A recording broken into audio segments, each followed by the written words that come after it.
네, 첫 번째 한 뉴스부터 살펴보려고 합니다. 지난 주말 아침 제가 정자세로 앉아서 정독을 했던 뉴스가 있습니다. 네, 부부 상속세 폐지 관련인데요. 일단 뉴스 보고 이야기 나눌게요. 주세요. 배우자 상속세 폐지 논의가 급물살을 타고 있습니다. 부부 사이에 이혼을 하게 되면은 재산 분할을 하고 그 재산 분할에 대해서는 세금을 내지 않습니다.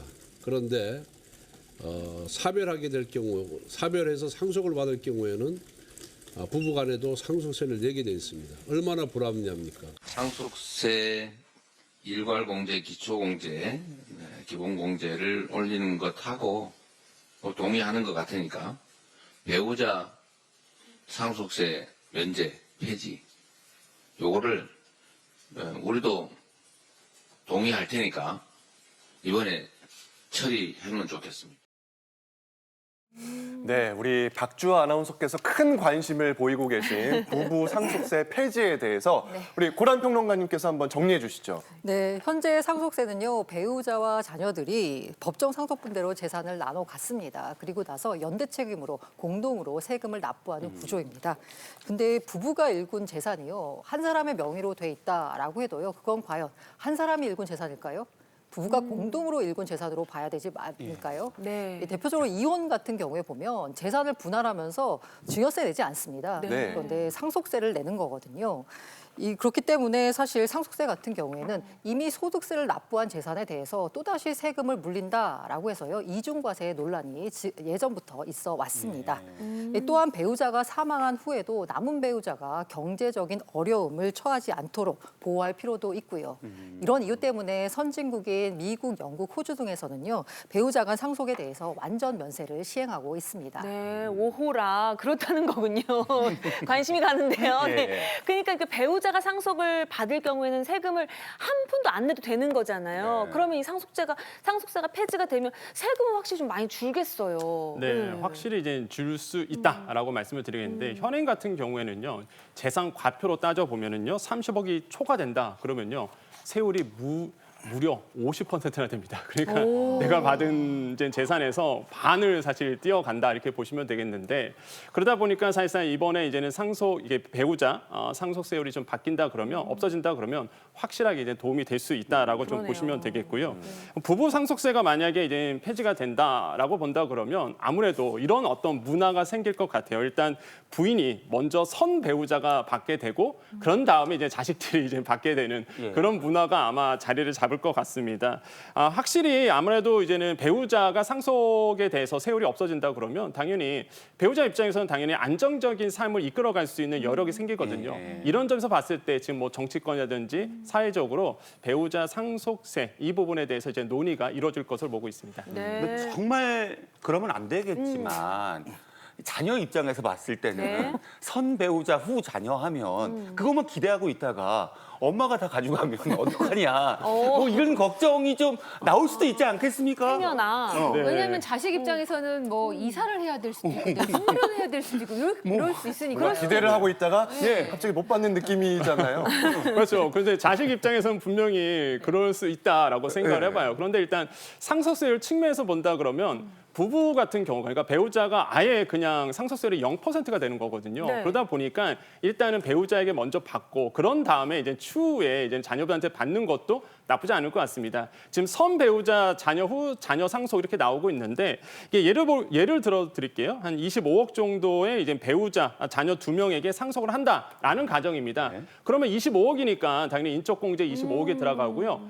배우자 같은 경우는 아예 세율이 0%잖아요. 그러니까 사실상 없는 거예요.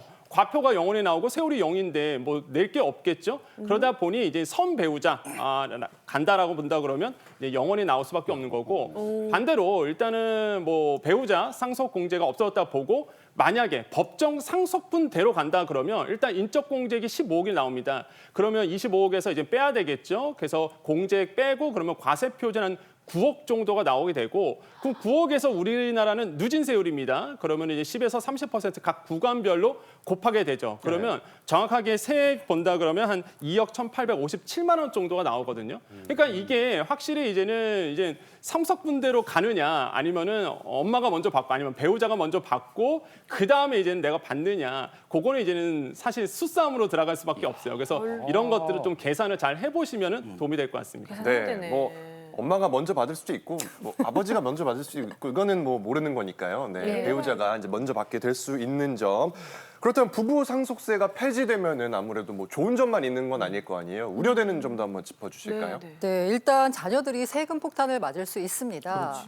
예를 들어서 상속받은 배우자가요, 한 10억 원 정도를 상속받으시고요. 보통 한 10년에서 20년도 생존하셨다라고 가정해 보겠습니다. 그럼 받을 때는 10억이었는데요. 본인이 돌아가실 때는 이게 20, 30억 원으로 재산이 불어날 수 있죠. 지금 자산 가격 상승을 고려하면은요. 이렇게 되면 배우자 공제만 현재 무제한으로 바꾸고 자녀에 대한 공제 부분 손보지 않으면요. 마지막에 상속받은 자녀가 세금 폭탄을 맞을 우려도 있습니다. 이 두 번째로는요. V 세대 간 이전 효과가 떨어집니다. 말이 조금 어려운데요. 간단합니다. 7, 80대 고령층하고요. 3, 40대 젊은 층. 아무래도 3, 40대 젊은 층이 조금 더 소비에 활발하죠. 또 돈을 많이 씁니다. 그런데 부부 상속세가 폐지되면은요. 아무래도 배우자 간 상속이 늘어날 테고요. 부가 3, 40대 자녀 세대보다는 고령층에게 배우자인 고령층에게 넘어가게 되겠죠. 정부 입장에서 세금을 완화해 줄 테는 이 완화해 준 세금을 가지고 좀 써라. 이른바 내수부양 효과를 기대하고 있습니다. 그런데 부부간 상속이 늘어나면 아무래도 내수부양 효과가 줄어들 수밖에 없습니다. 때문에요. 일각에서는 상속세 부담 자체를 줄여야 한다는 주장이 있습니다. 그래서 단기적으로는요. 이 자녀 공제를 통해서 상속세 부담을 낮추고요. 이 장기적으로는 상속세율 자체를 손봐야 된다. 라는 의견도 나오고 있습니다. 그러네요. 아니 그래서 뭐 호랑이는 죽어서 가죽을 남기고 사람은 죽어서 이름은 못 남기고 상속세만 남긴다.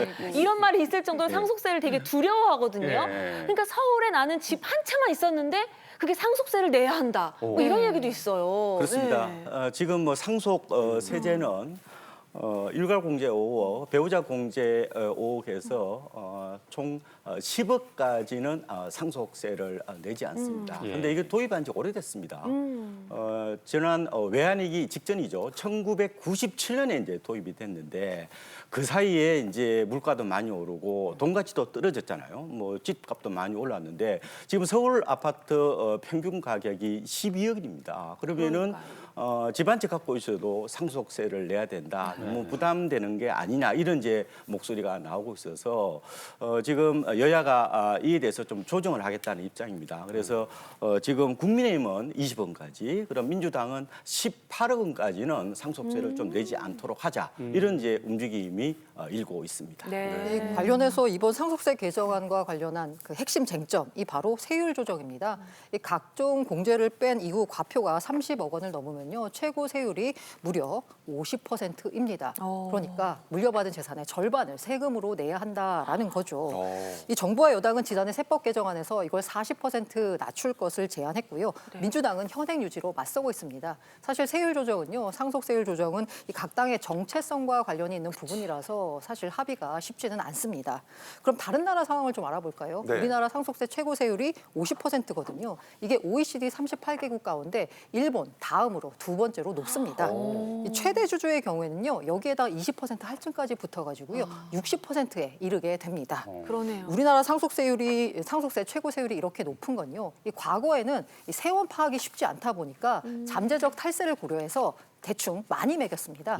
그런데 지금은요 세원 파악이 훨씬 정밀해졌지 않습니까? 이 때문에 상자 들여다보시듯 다 맞아요. 들여다볼 수 있는 시스템이잖아요, 요즘은요. 때문에 이제 선진국 수준에 맞춰서 조금 낮춰야 되는 거 아니냐라는 의견이 많이 나오고 있는 겁니다. 네. 근데 뭐 뉴스 보니까 뭐 네. 유산세냐, 네. 유산 취득세냐에 따라서 또 이게 쟁점이 되더라고요. 유산세냐, 유산 취득세냐. 네, 이게 뭐 말장난 같기도 했는데 이게 쟁점인 거 보면은 이게 뭐 중요한 이슈인가 봐요. 굉장한 이슈죠, 사실. 왜냐하면 상속을 받는 입장에서는 엄청난 이슈입니다. 왜 그러냐면 과표가 나오면 세율을 언제 곱하느냐 그거예요. 현행 같은 경우는 유산세입니다. 그러니까 유산세는 뭐냐 그러면 뭐 예를 들어서 부모님이 재산을 물려준다라고 네. 한다 그러면 뭐 자식들도 있을 거고 배우자도 계실 거예요. 그러면 그 재산에 대해서 총괄로 해서 이제 세율을 곱하게 됩니다. 뭐 예를 들어 보면은요. 이래서 뭐 20억 원 정도가 이제 물려받는다라고 본다 그러면 그 20억에 대한 세율을 이제 곱하게 되는 거죠. 그렇게 되면 최고 세율이 사실상 이제 40%가 나옵니다. 그렇지. 예, 지금 나오고 있죠. 그러면 뭐 곱하기 해보시면 이제 8억 원이 나오는 거고 이 8억 원에 대해서 사실상 나눠서 세금을 내는 구조인데 만약에 유산 취득세로 바뀐다 그러면요. 내가 취득한 그 금액에서만 사실 과표해서 세율을 곱하게 돼요. 그러면 20억 원이니까 이제 뭐 4명이다라고 본다면 각자 5억씩 이제 상속을 받겠죠. 그럼 5억에 대한 과표, 거기에 세율입니다. 그럼 뭐 무엇이냐? 세율이 20%거든요. 그러니까 세율을 40% 곱할 거냐, 20% 곱할 거냐, 엄청난 큰 차이죠. 엄청나네요. 네, 그러면 5억 원에 20%, 그러면 각각 1억 원씩만 내면 되는 거예요. 이게 유산 취득세 방식입니다. 당연히 유산 취득세 방식이 낫겠죠. 그래서 지금 이제 유산세 취득세로 가자라고 이제는 지금 정치권에서 논의가 되고 있고 실제 이 OECD 국가 중에서 조사를 해봤더니 24개국 중에서 한 20개 정도는 유산 취득세 방식을 이미 선택을 하고 있습니다. 그렇기 때문에 이런 부분에서 봤을 때는 우리나라도 속히 유산 취득세 방식으로 가는 것이 맞다 이렇게 좀 볼 수가 있겠습니다. 그러네요. 좀 더 요즘 시대에는 이제 합리적으로 느껴지는 부분이 있는 것 같아요. 맞습니다. 네. 정부의 안까지 종합해서 이 사안이 어떻게 매듭 지어질지 계속해서 관심 깊게 살펴보도록 하겠습니다.